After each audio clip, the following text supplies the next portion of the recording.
right now on 5 on Your Side at 10. Tonight, unlikely duo. A former judge and the man she locked up when he was just a teen. Their message to keep kids on the right track. Some showers around tonight, the dry days return, and how long we'll have to wait for our next good chance for rain. Our top story, a youth football coach sidelined by violence. I just thank God. I'm so grateful. Tonight, he relives the night he almost lost his life. Good evening, I'm Mike Bush. Ann Allred has the night off. Tonight, that coach is out of the hospital just 8 days after he was shot several times during practice. Just a few hours ago, he shared his amazing story of survival with our Robert Townsend. Robert? Mike, Shaquille Lattimore says it's a miracle that he survived getting shot right in front of his team and dozens of other students and parents. Now tonight marks the coach's third night back home. Coach Shaquille Lattimore held his wife's hand, slowly walked across this South St. Louis park, and counted his blessings every step of the way. For sure, a miracle. Now I beat the odds. Just last Tuesday, the 30-year-old Lattimore was coaching his bad boys team during a practice at Sherman Park in North St. Louis when out of the blue, He kept shooting me, man.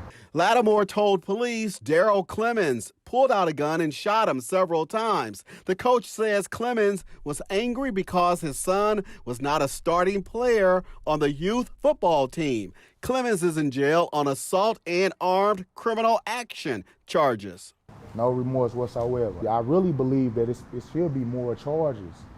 It was real hard because I didn't want my kids to know what was happening at that time. Paramedics rushed a wounded Coach Shaq to a hospital. I got one under my underarm right here. I got one right here on my forearm. And all of them were through and through. I was hit 4 times, grazed once. I feel it. You know, I still feel it. But by the grace of God, man, I'm blessed. I'm still here, man. Still here with his wife, their 3 kids, his parents, and of course, his bad boys team. I mean, it feels good to have him back. 10-year-old Antonio Gray is all smiles. That's a hero. Like, I look up to Coach Shaq sometimes. I love y'all boys. You know what I'm saying? Keep y'all head up. This is what a fighter look like.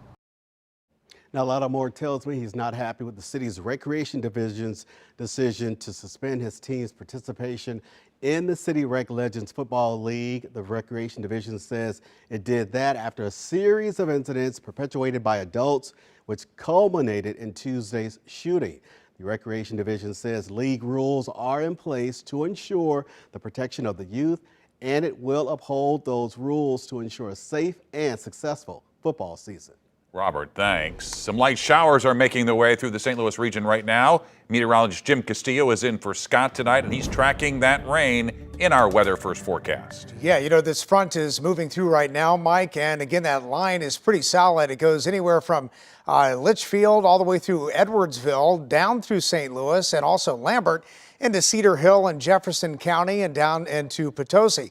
Let's zoom into the metro a little bit here from Lambert all the way through downtown St. Louis, Central West End, Cahokia Heights, and almost, already to Belleville. Some light showers, a little bit of yellow popping up on there. Those are just bigger raindrops, and they're louder when they hit the window there. But they've ended already in Jerseyville and Whitehall, but still around Litchfield and Staunton and a little further south. Still seeing some around Festus and Potosi, but they've ended from Washington, Missouri, all the way through Gasconade County.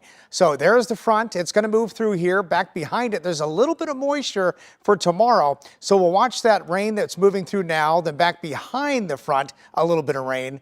And of course, we'll watch for a beautiful weekend ahead. I'll have much more on those temperatures coming up in just a bit. Developing tonight, St. Louis County Police investigating a suspicious death in Jennings. About 3 hours ago, officers found a man dead of an apparent gunshot wound in the 5700 block of Apricot Avenue. Anyone with information is asked to call Crime Stoppers. That number is 866-371-TIPS.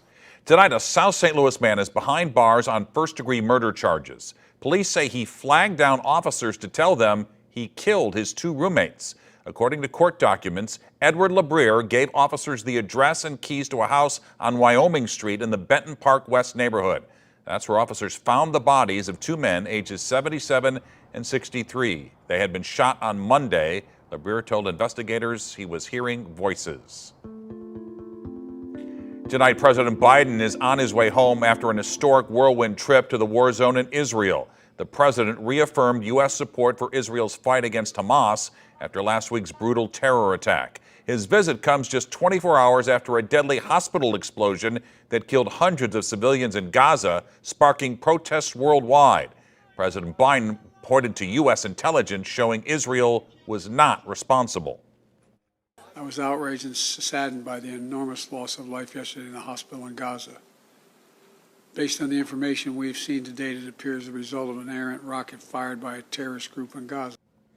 After a request from President Biden, tonight Israel announced it would allow Egypt to deliver humanitarian aid into the Gaza Strip. The war between Israel and Hamas is affecting people here at home. Anti-Semitic material is spreading on social media and reaching high school students. Ladue School District leaders say hateful posts from a year ago have resurfaced. One said Israel are the new Nazis, another references the KKK and Hitler.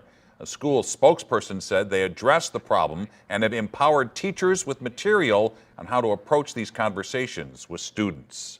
Our Verify team has been monitoring social media for claims about the Israel-Hamas war.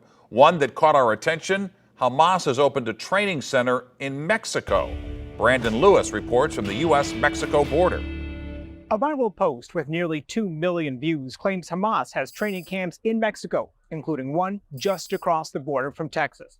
But is there any evidence that these camps exist? Let's verify. Our sources are the U.S. Department of State, the National Counterterrorism Center, and Javed Ali, a counterterrorism associate professor at the University of Michigan. Hamas was created in 1987 with the goal of creating a Palestinian state in Israel's place.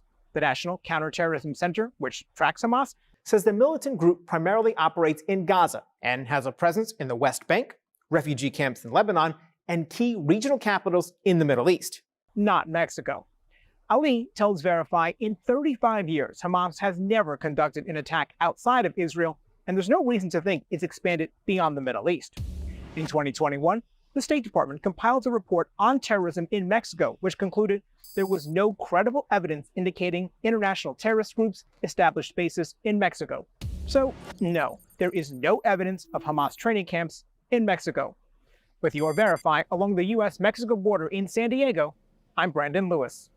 What would you like us to verify? Just send an email to verify@ksdk.com. Some justice tonight for the family of a man who they say was killed by a flying lawn chair at Hollywood Casino Amphitheater. The family of Jason Smith has reached a settlement with Live Nation, which operates the concert venue.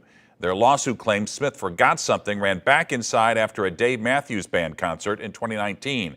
That's when he was hit in the head as employees cleared away lawn chairs. The amount and terms of the settlement are confidential. The city of St. Anne will have to cough up $3.1 million as part of a class action settlement. Arch City defenders filed the federal lawsuit claiming people were illegally fined and jailed. More than 35,000 people who were jailed between August 9, 2011 and November 14, 2022 are eligible. St. Anne must also forgive all fines, fees, costs, and surcharges people racked up between August 1, 2011 and December 31, 2014. Well, tonight, a retired St. Louis judge is back in the spotlight, focused on steering youth away from crime. Today, she partnered with an ex-convict who she sent to prison decades ago.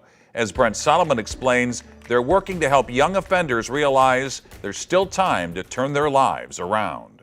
It's a moment they never expected would happen. Nearly 3 decades ago, former St. Louis Circuit Judge Evelyn Baker sentenced Bobby Bostic to 241 years in prison. It was for robbery. We told you he was released last year after serving 27 years. I never expected Bobby to, live. I thought he was just so out of control that he was going to die behind the walls, but Bobby grew up. Here he is today, watching the undefeated Cardinal Ritter football team practice. This teenager tells me it helps keep him out of trouble. If I'm not doing this, I'm in the house, so this is really my safe space. This is a safe space. Directly across from where his team practices, Other young people are behind bars for committing crime. Bostic comes here every week, teaching young people what they need to become better adults. If somebody would have talked to me at 16, maybe I wouldn't have went to prison. Wednesday, Judge Baker joined his effort. I'm trying to explain to them, okay, you're juveniles. Your records are going to be sealed. There's no limitation on what it is that you can or cannot do with your lives. You can be whatever it is you want to be. Now 15 years into retirement, she doesn't like what she sees when it comes to young people and crime. She's calling on leaders to take action. We've got a lot of traumatized kids who receive no therapy. I mean, we're dealing with kids who have seen people they know or people they're related to who are being killed. We need more child care. And child care shouldn't end when the kid is 12 or 13 or 14 years old. We need places for these older youngsters to go. To keep them out of the legal system these two are all too familiar with. Brent Solomon, 5 on your side. Tonight, some St. Louis neighborhoods are shining a little brighter with the help of our Major League Soccer club. For every goal St. Louis City SC scored during the regular season, Ameren, Missouri donated 100 energy-efficient LED light bulbs. Today, players and community leaders distributed 500 bulbs in the Hyde Park and College Hill neighborhoods in North City in homes to make the streets there safer. Tonight, the wheel at Union Station is shining purple to recognize Domestic Violence Awareness Month. Just a few hours ago, law enforcement and YWCA staff met to address how to work together to support survivors as advocates and allies. Tomorrow, some other landmarks may catch your eye. City Park, Enterprise Center, Stiefel Theater, and Ballpark Village are just a handful of the many buildings that will be lit up in purple.